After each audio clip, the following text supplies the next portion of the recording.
Update muna nga tayo sa Gilas Pilipinas at gayon na rin sa Japan sa paparating na fourth window ng FIBA World Cup Asian Qualifiers. Ito nga, Japan talaga namang pinaghahandaan na ang fourth window at seryoso silang makapasok sa World Cup na gaganapin sa Qatar sa 2027 dahil ayon nga sa report, all out at solid ang gagamiting lineup ng Japan sa fourth window. Alam naman natin ang ugali ng mga Hapon pagdating sa bayan, pagdating sa kanilang bansa. All out ang kanilang mga player at hindi sila papayag na hindi sila makapaglaro at always present at wala ngang problema sa pera sa bayad ang mga players ng Japan. Kaya naman sa fourth window, grabe napakalakas at napakasolid na lineup ang gagamitin ng Japan at inilabas na nga nila ang kanilang napakalakas na lineup at dito nga nakasulat ang mga pangalan ng mga NBA player na si Yuki Kawamura at itong si Rui Hachimura at ito nga ang kanilang official 14-man lineup para sa fourth window. Napakalakas at sobrang solid.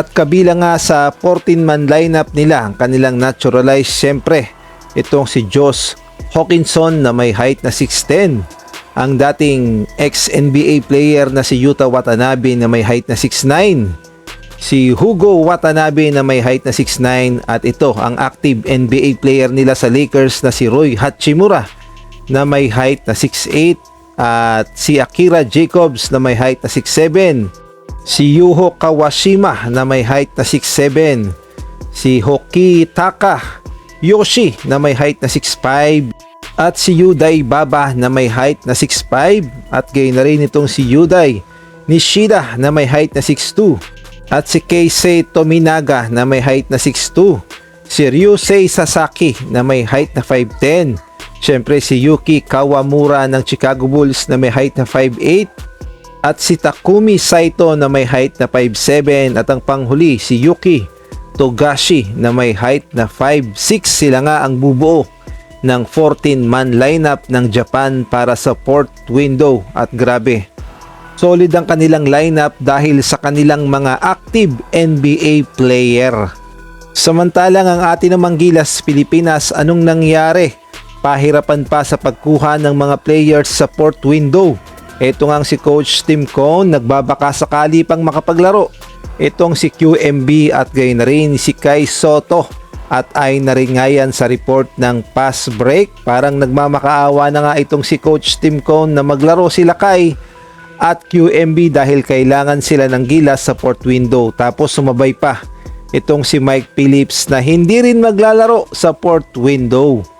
At alam naman nating lahat kung gaano kahalaga ang mga key players lalong-lalo na sa fourth window dahil napaka-crucial at do or die na talaga ang laban at ay na rin mismo yan kay Coach Tim Cone dahil sa fourth window dito na nakasalalay ang pagpasok ng Gilas Pilipinas sa FIBA World Cup sa Qatar dahil isang pagkakamali lamang ng Gilas Pilipinas sa laban na ito.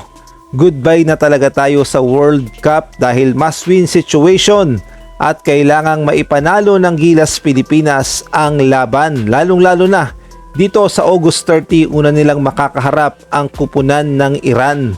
Must-win situation talaga ang laban ng Gilas Pilipinas dito. At kailangan sa unang laban pa lang sa Iran ay maipanalo na natin ng laban upang makasigurado tayong umusad sa fifth window, pero hindi rin basta-basta ang lakas ng Iran. Kaya naman kailangan talaga natin ng full force at solid na lineup ng Gilas Pilipinas. At kung nagustuhan mo ang video na to, paki-like naman, paki-subscribe, paki-pindot ang notification bell para updated ka sa susunod kong i-upload.